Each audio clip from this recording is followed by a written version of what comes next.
Hey everyone, this is Steve from Commercial Forest Products. And today we're going to give you a behind the scenes look at our mill to show you what it looks like when we resaw black walnut lumber. Simply put, resawing lumber is taking a board of lumber and slicing the face into a thinner board of lumber.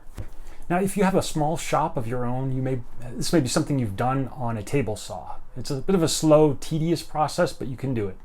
But it is slow. What we're going to be showing you is a Baker thin-kerf resaw, which is basically a bandsaw. The board passes through the bandsaw, slicing a face off, but it does not slice multiple faces at one time. So basically, each pass the board takes, it removes one skin of lumber. So basically, each pass the board takes through the Baker thin-kerf resaw, one resawn board is produced. Now, there's a number of applications for resawn lumber.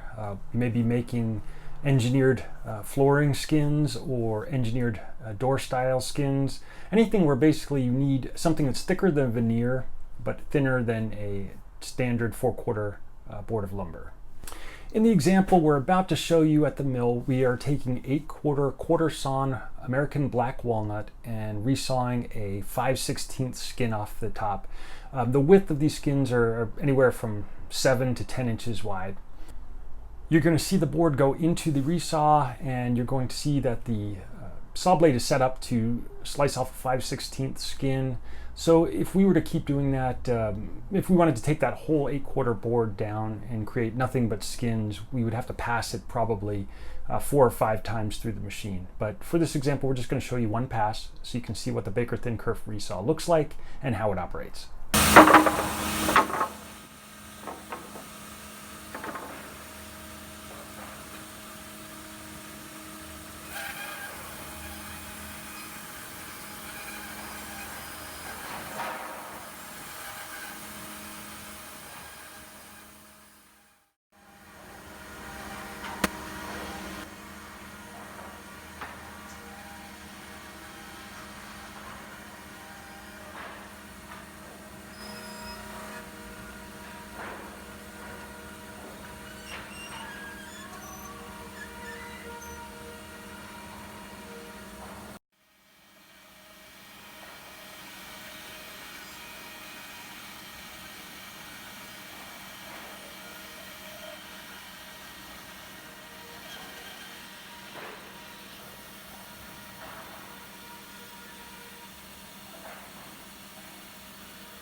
Oh, and did I mention that you can use a Baker thin-kerf resaw to slice instrument tops? We can, and we do. We'll see you next time. Like and subscribe. Come on, it's free.